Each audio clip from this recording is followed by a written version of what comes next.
नमस्कार बच्चों, मैं हूं आपकी हिंदी अध्यापिका किरण। तो आज हम करेंगे कक्षा 7 का पाठ 4 फूल और कांटा। तो कविता पढ़ने से पहले हम इसके कवि के बारे में थोड़ी सी जानकारी प्राप्त करेंगे। फूल और कांटा कविता को अयोध्या सिंह उपाध्याय हरिओद जी ने लिखा है, जो हिंदी के सुप्रसिद्ध कवि और लेखक हुए हैं। इनका जन्म 15 अप्रैल 1865 में उत्तर प्रदेश में हुआ। इनकी मृत्यु 16 मार्च 1947 को हुई। कवि ने इस कविता के माध्यम से हमें यह बताया है कि व्यक्ति चाहे कितने भी बड़े कुल में जन्म ले ले, अगर उसमें गुण नहीं है तो कोई भी उसकी बड़ाई नहीं करता, अर्थात गुणों का ही मूल्य पड़ता है।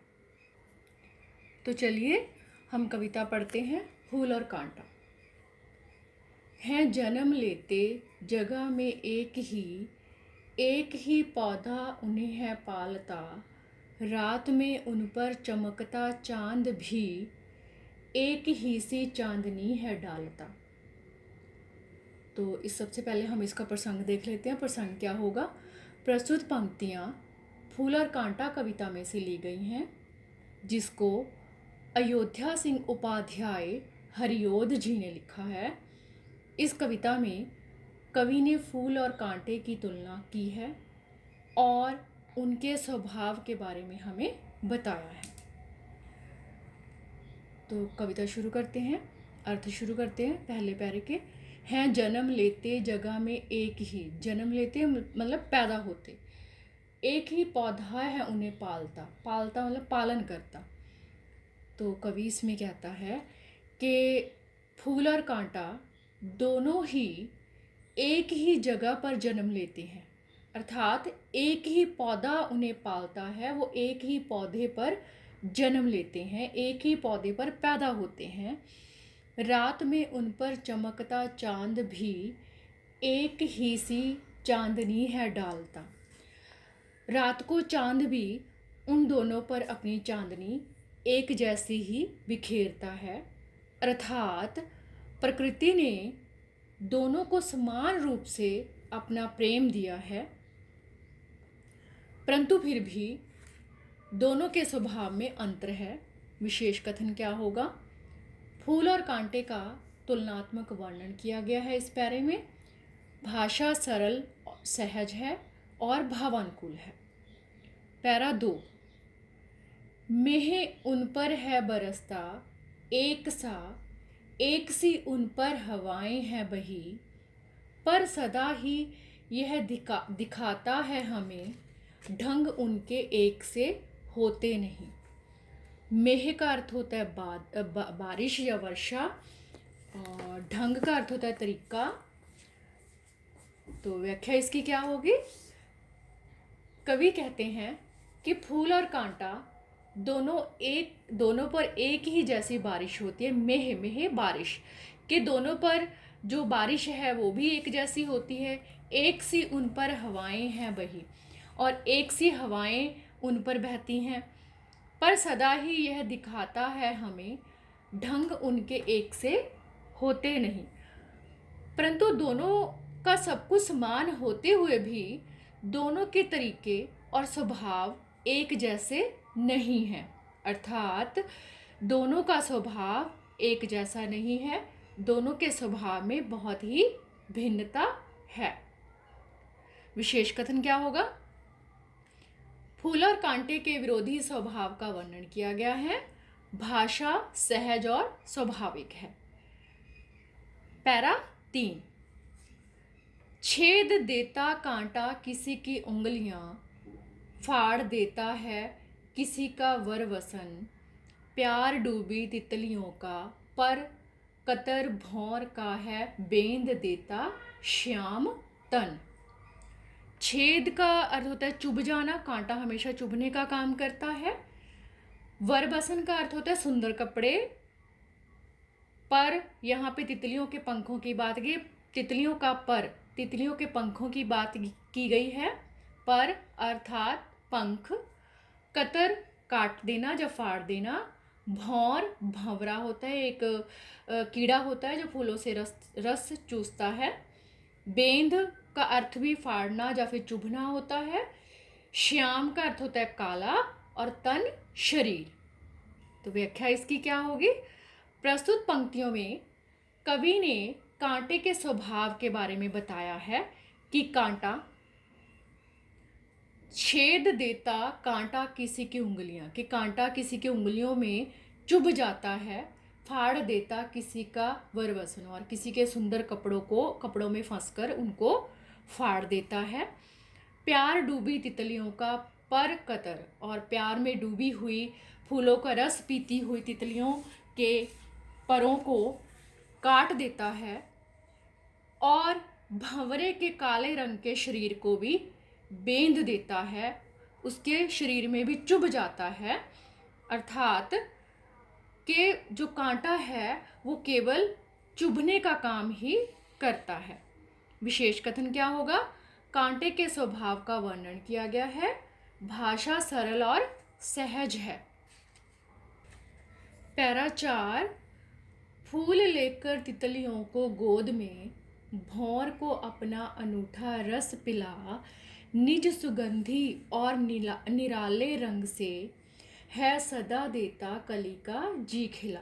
तो जो तीसरा पैरा था उसमें कांटे के स्वभाव की बात की गई है, और जो चौथा पैरा है जो अभी हम करेंगे उसमें फूल के स्वभाव की बात की गई है। तो पहले हम इसके कठिन अर्थ देख लेते हैं। भौर का अर्थ होता है भंवरा, जो कि काले रंग का होता है और फूलों से रस पीता है। अनूठा का अर्थ होता है अनोखा, निज, अपना या अपनी, और जी खिला, खुश कर देता है। व्याख्या इसकी क्या होगी? प्रस्तुत पंक्तियों में फूल के स्वभाव का वर्णन किया गया है। कहता है जो फूल है वो तितलियों को अपनी गोद में बिठाता है। फूल लेकर तितलियों को गोद में, के फूल जो है वो तितलियों को अपनी गोद में बिठा लेता है। भौर को अपना अनूठा रस पिला, और जो भंवरे होते हैं उनको वह अपना अनोखा रस पिलाता है।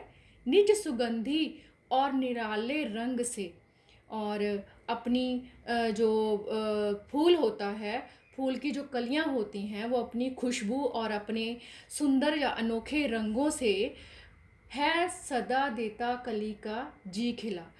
तो वो सबके दिल को खुश करता है, सबके उनको देखकर, फूल को देखकर सबका मन प्रसन्न हो जाता है, खुश हो जाता है। अर्थात फूल अपनी सुंदरता और खुशबू से सब में खुशियाँ बांटता है। विशेष कथन क्या होगा? फूल के सुंदर स्वभाव का वर्णन किया गया है। भाषा भावपूर्ण है। पैरा 5, है खटकता एक सबकी आंख में, दूसरा है सोता सुर शीस पर, किस तरह कुल की बड़ाई काम दे, जो किसी में हो बड़प्पन की कसर। तो सबसे पहले हम इसके कठिन अर्थ देख लेते हैं। खटकना, खटकता का अर्थ होता है बुरा लगना। सोता, अच्छा लगना। सुर का अर्थ होता है देवता। शीस, देवता का सिर। कुल, परिवार। बड़ाई, बड़प्पन, बड़प्पन बड़े होने का भाव। कसर, कमी। तो व्याख्या इसकी क्या होगी?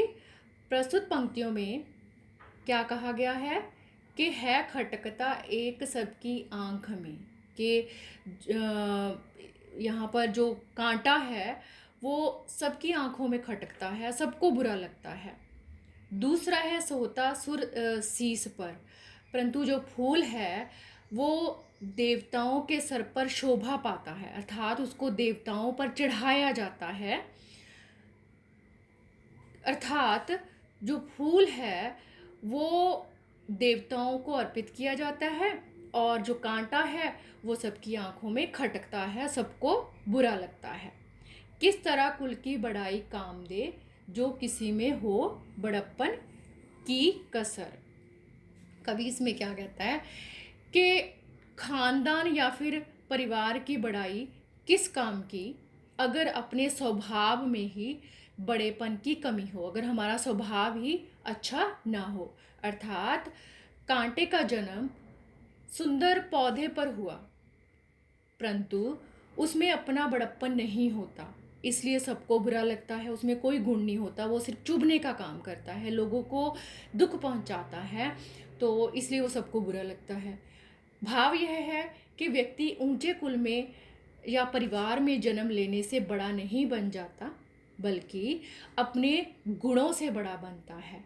इसलिए व्यक्ति को हमेशा गुणों को अपनाना चाहिए, तभी कुल का बड़प्पन होगा। विशेष कथन क्या होगा? फूल और कांटे की तुलना की गई है, भाषा सहज और स्वाभाविक है। तो देखा बच्चों आपने, तो इससे हमें क्या प्रेरणा मिलती है, क्या शिक्षा मिलती है कि हमें हमेशा गुणों को अपनाना चाहिए, अपने आप में अच्छे अच्छे गुण पैदा करने चाहिए, नहीं तो कांटे की तरह हमें कोई भी पसंद नहीं करेगा। हमें हमेशा फूल की तरह बनना चाहिए जो सब में खुशियाँ बांटता है। तो बच्चों, ये आपने कविता को बहुत ध्यान से याद करना है और इसके अर्थों को बहुत ध्यान से पढ़ना है। आप ज़रूर मुझे बताइए कि आपको मेरे कविता के अर्थ कैसे लगे। हिंदी कोश को आप लाइक करें, शेयर करें और सब्सक्राइब करें। बहुत शुक्रिया।